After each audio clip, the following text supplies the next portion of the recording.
We begin with South Africa this morning, and on the front page of South Africa's Sowetan, the big story this morning says, sexual predators in class. 48 teachers fired for sexually abusing pupils over the past 14 months across South Africa. The details of that story is on page 3. A very sad story there.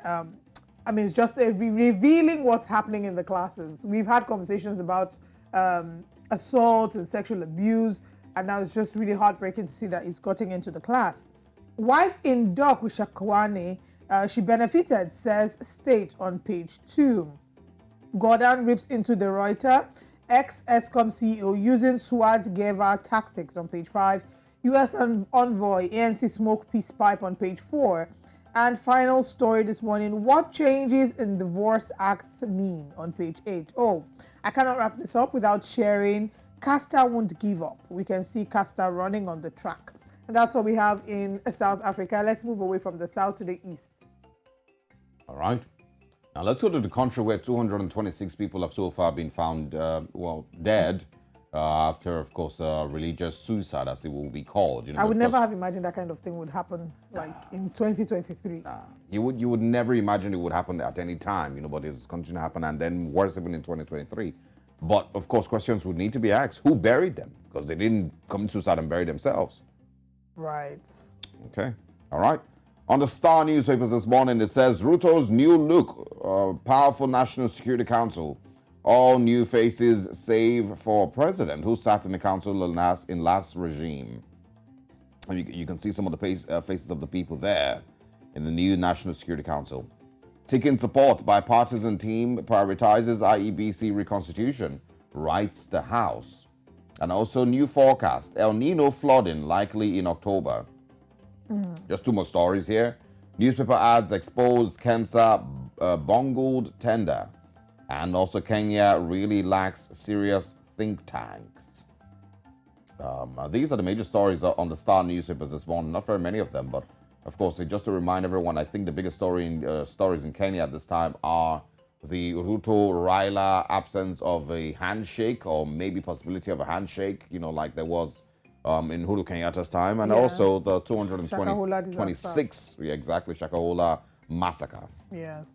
All right, let's bring the conversation to the West and look at the big story on the Nigerian Tribune. It says, U.S. Secretary of State Tinubu, in 20-minute phone call, Atiku expresses disbelief. Blinken advises on inclusive leadership, stresses U.S.-Nigeria partnership. Tinubu wants assistance on security, economic investment. This is inconceivable. A contradiction to give legitimacy to widely acknowledged fraudulent election, demoralizing to citizens, says Atiku on page 5. Sunday Bank, former Methodist prelate, dies at 86. Our thoughts and prayers are with his loved ones. 25,380 Nigeria's PHCs lack required skilled birth attendants, and this is according to NPHCDA. Plateau killings. Death toll hits 85,000. 57 victims get mass burial. All right, I'll take that again, sorry. Death toll hits 85. 57 victims get mass burial. Yesterday I was with a group of close friends, and one of them unfortunately had relatives in Plateau State.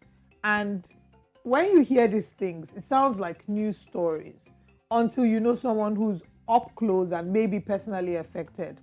Like the Igbo people would say that when it happens to someone, it's like it's happened to wood, right? But when you know someone, yes, we've been reporting this story, but I think I felt it up close. Yeah, I don't even think that that it's been reported enough. It feels like there is a complete, people have called it a genocide in the Middle Belt region of Nigeria. Plateau State, Benue State, a couple other places, Southern Kaduna also. That's what it has been described as. And I said it yesterday when we read the story about 38 people killed. I saw in the news yesterday, I think about 85, and the total had risen to about 150 in the last couple of days.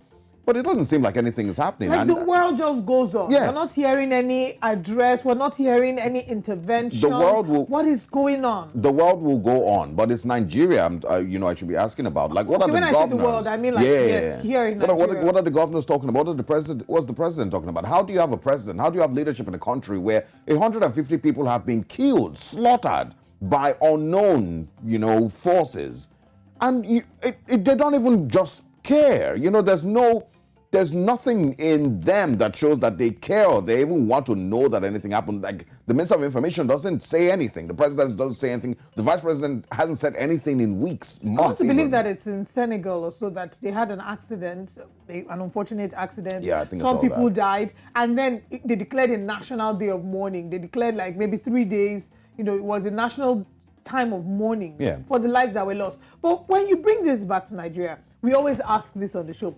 What is the value of the Nigerian life? It all seems like numbers now. Oh, 58, 75. That's exactly what it is. Everybody just moves on. That's exactly what it is. And once again, you know, people will continue to question why people would never be able to say that they love their country and are willing to die for their country, because the country hasn't shown to care for you. If you live in Plateau State, if you live in Benue, any of these places, the country hasn't shown that it cares about any of these people who have lost their lives. The police spokespersons are fighting Shehu Nkuti on Twitter and everywhere. Yes. Why do you think that the Americans, you know, especially like the American military, you know, they're so a number of them, right, are so committed to their country that they will die literally for their country? They will. It's because the country has also proven to them that they would do anything to save them when push comes to shove.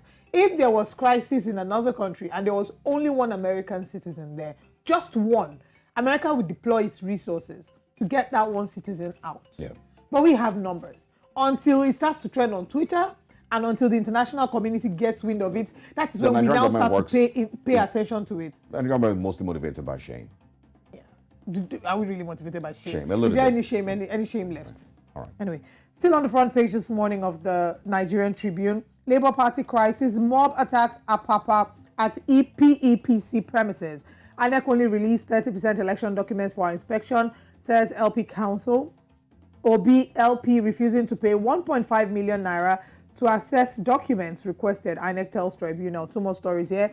FEC okays $4.7 billion port development in Ondo, Lagos and Delta. And finally, there is an article, I believe, Buhari presidency. I mean, this is a conversation we should have before the 29th of May. Buhari presidency, a review, part 2. It's interesting, and it will be interesting to have a review of whatever the gains this administration has had and exploits. You know, before you look forward, it's always important to look back. Yeah, it's either you're going to do it in one part and just wrap it up sharply because, you know, you're overwhelmed, or you're going to do it in at least 1,000 parts. Wow. So whoever is doing these part 1, part 2, you know, better be ready. You know, like if you do part 2, you're going to have to do, you might do up to 100 or 1,000. Or just do part 1 and just wrap it up in 5 lines and so that. I'm not around, please.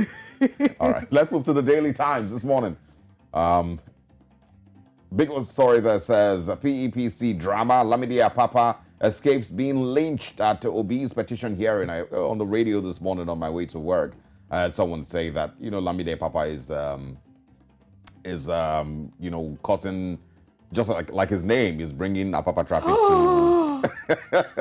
to Labour Party. It was funny. I heard it on the radio on the way to work. That, you know, just like his name is bringing, you know, Apapa traffic, you know, to the Tribunal and to Labour Party. The videos we saw on social media, they were very embarrassing. Yeah, embarrassing. You know, it was very disgraceful. All right, how currency depreciation in Nigeria and sub-Saharan Africa increases debt stock, and that's from the IMF. 25,380 PHCs lacked skilled birth attendants in Nigeria. And that's from NPHCDA. We can also find here Buhari writes House of Reps seeks approval of $800 million safety loan. Can't believe we're still talking about this. It says here also Nigeria needs 350 trillion naira for development plans, says the federal government. CBN to pay $25 or 25. Is that $25? Rebates to exporters of unprocessed items. All right, these are the stories. I'm like, what's I want to believe it's 25 naira to the dollar. 25 naira to the dollar. Oh, okay. Huh. Okay. All right. These are the big stories on the Daily Times newspapers this morning, and these are the stories that we can share. We'll take a very short break here on Breakfast Central and come back with our top stories right next.